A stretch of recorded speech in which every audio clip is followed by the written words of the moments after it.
man is in jail, that's a fact. And he knows he's there for X number of years, that's a fact. And he simply waits and hopes that in some strange way that he will get some early release from this confinement. He never uses his imagination, save in some violent way to get out, but to penetrate the fact. When in March of 1943, by using my imagination to penetrate the fact that I too was in prison in the army, but I didn't want any part of it. And so I simply penetrated the fact and saw myself in New York City in my own apartment with my family.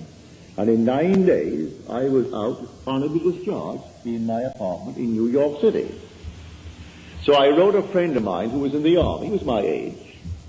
He was a Freudian, a professional psychoanalyst.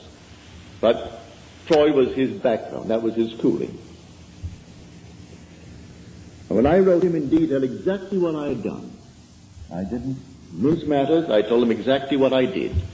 How as I simply physically slept on my little bed in the barracks.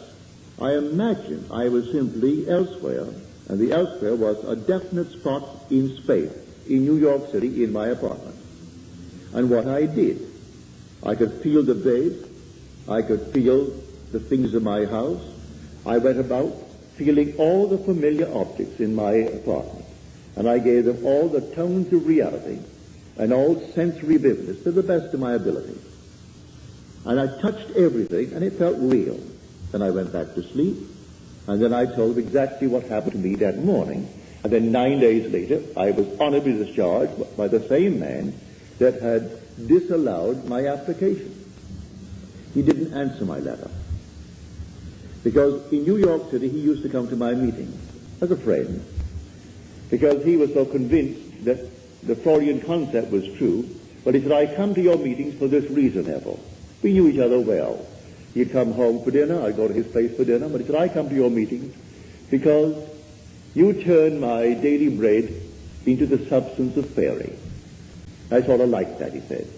But when I listen to you, I hold the chair, and I put my feet right firmly on the ground to feel the reality and the profundity of things.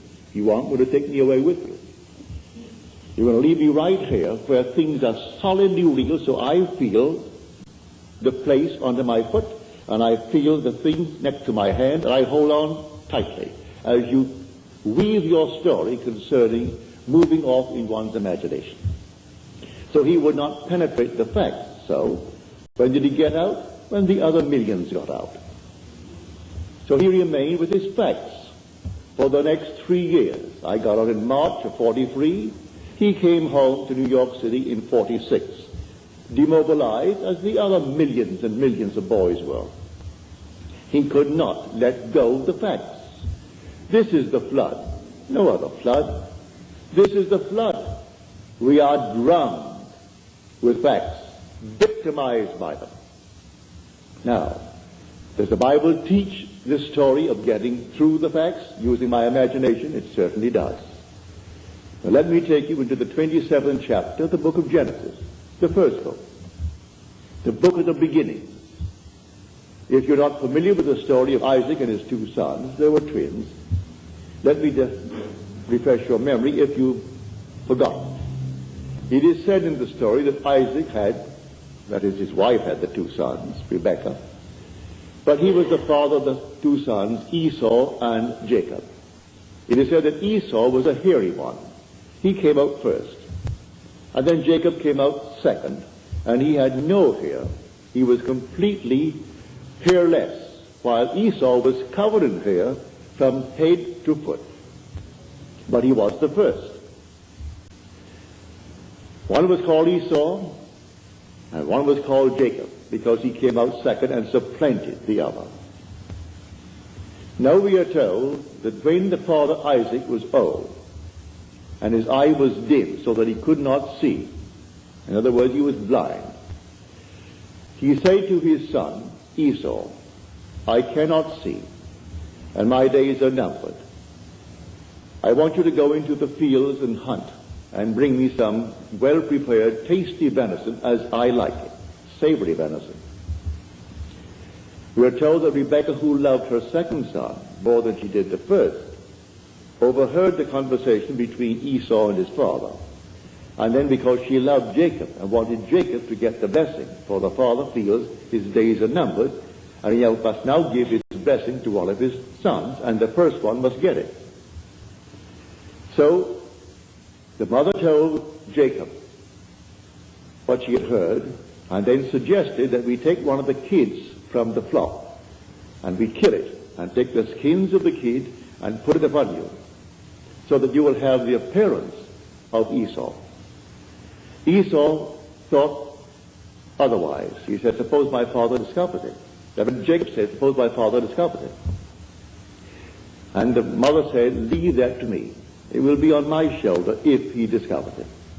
And sent Jacob into the field to bring a kid. Well, he took that kid and brought it tastily prepared for his father. He came quickly into the presence of the father. And the father said to him, come near, that I may feel you, my son, whether you are my son Esau or not. So Jacob came near to Isaac his father, who felt him. And then Isaac said to Jacob, the voice is Jacob's voice, but the hands are the hands of Esau. And then he blessed him. He gave